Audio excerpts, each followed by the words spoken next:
Coaching సెంటర్ల దందాల కోసమే, coaching సెంటర్లు నడుపుకోవడం కోసమే వాళ్ళు డిఎస్సిని వాయిదా వేయాలని చెప్పేసి మాట్లాడుతున్నారు అన్న అని చెప్పేసి మాట్లాడినప్పుడు నాకు బాధేసింది.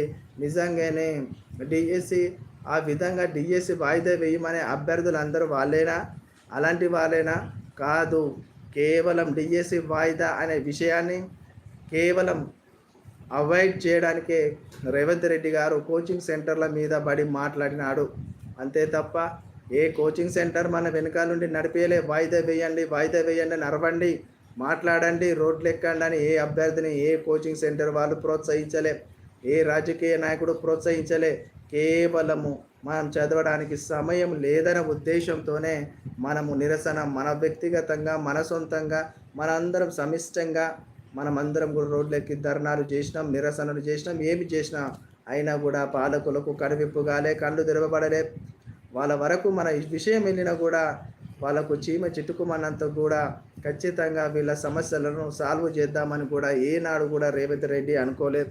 పైగా ఈయన పేరు కోదండరామరెడ్డి చాలా మోసగాడు, బల్మూర్ వెంకట్ మోసగాడే, తిరుమార్ మల్లన్న మోసగాడే, రియాజ్ సారు మోసగాడే. ఈ నలుగురు డేంజర్. అచ్చలగాని దయాకర్ అనటను కూడా అంతే. వీళ్ళందరూ చాలా డేంజర్. నిరుద్యోగుల పక్షాన మాట్లాడినట్టే మాట్లాడి నిరుద్యోగుల కంట్లోనే వేలు పెట్టి పొడిచిన బాపతిగాళ్ళు వీళ్ళు చాలా డేంజర్. ఇంతవరకు చర్చలు జరుగుతున్నాయి, శాంతియుతంగా జరుగుతున్నాయి చర్చలు. సీఎం గారి దృష్టికి మీ అంశం పోయింది, డిఎస్సి వాయిదా. మెగా డిఎస్సి అన్నారు, మెగా డిఎస్సి ఇయ్యలే కదా. ఇప్పుడు మెగా డిఎస్సి వద్దురా బాబు, మాకు 3 నెలల వ్యవధి కాలం వాయిదా వేయండి, మేము చదువుకొని ఎగ్జామ్కి ప్రిపేర్ అవుతాం.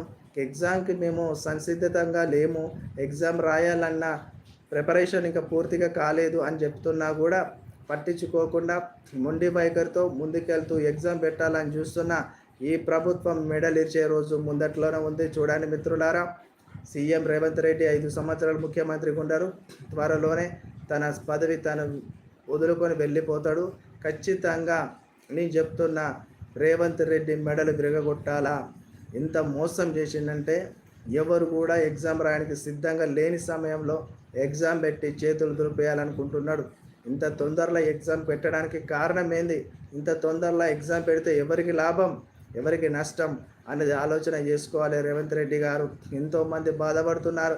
ఆగ మేఘాల మీద పాఠశాల విద్యాశాఖ కమిషనర్ నరసింహారెడ్డి గారు కూడా అంతా రెడ్డి కులస్తులే, అందరూ రెడ్డోళ్ళే, అంతమంది కూడా పరిపాలనలో ఒకటే సామాజిక వర్గానికి పెట్టుకున్న వాళ్ళే తప్ప ఎవ్వరు కూడా ఇక్కడ చూస్తున్నా ఎవ్వరు కూడా మనలాగా మధ్యతరగతి మిడిల్ స్థాయి అధికారులు లేరు, మంత్రులు లేరు, ఎవరు లేరు.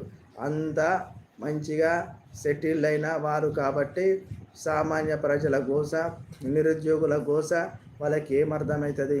ఏమర్థం కాదు. నా మిత్రులారా, ఈరోజు హాల్ టికెట్లు చూడగానే ఫస్ట్ ఆఫ్ ఆల్ నాలో చాలా బాధేసింది. ఇక ఎగ్జామ్ వాయిదా పడదు అని అనిపించింది మనసులో. అప్పుడు అనిపించింది 3/5 రాయగలుగుతానా, రాయలేనా, ఏంది సంగతి అని నాకు నేను ఆత్మ పరిశీలన చేసుకున్నా. చదివిన రివిజన్ మటుకు చేయలేదు. ఇంకా కొద్దిగా రివిజన్ పార్ట్ ఉంది, ఇంకా కొద్దిగా చదివిన అంశాలు చూసుకోవాల్సిన ఎన్నో ఉన్నాయి. జనరల్ నాలెడ్జ్ అంశాలు ఉన్నాయి, కరెంట్ అఫైర్స్ ఉంది, ఇండియన్ ఎకనామీ ఉంది. అదే విధంగా ఇంకా నాకు వచ్చేసి వరల్డ్ జాగ్రఫీ, ఇండియన్ జాగ్రఫీ, ఇంక ఇవన్నీ కూడా అంశాలు ఇంకా కొద్దిగా నాకు ఇవి పక్కన పెట్టేసుకోవడం జరిగింది టైం లేక. అవన్నిటిని కూడా చదువుదామంటే ఇక అతి తక్కువ టైం ఉంది. అందులోనే ఆ టికెట్లు కూడా రిలీజ్ అవ్వడంతో చదవగలుగుతానా అనే సందిగ్ధంలో నాకు నేనే ఉన్నా. ఏదేమైనా చదవాలనే ఆలోచన ఎంతవరకు కూడా కుదుట పడటలేదు. మీరు కూడా నాలాగనే ఆలోచన చేస్తున్నారా? అయితే ఒకసారి మీ ఆలోచనలను నాతో కామెంట్ సెక్షన్లో పంచుకోండి. ఎందుకంటే ఇలాంటి సంఘర్షణను ఒక్కనే ఎదుర్కొంటున్నానా, లేక మీరు కూడా ఎదుర్కొంటున్నారా అన్నది నాకు అర్థం కాని విధంగా అనిపిస్తుంది బ్రదర్స్. ఓకే, నిజంగా చలో ఢిల్లీ కార్యక్రమాన్ని అయితే చేస్తున్నారు.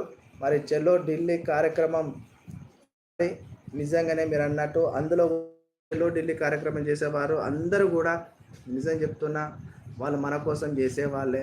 డిఎస్సి అభ్యర్థులు కొద్దిమంది సహకరిస్తున్నారు, కొంతమంది సామాజిక స్పృహ ఉన్నవాళ్ళు.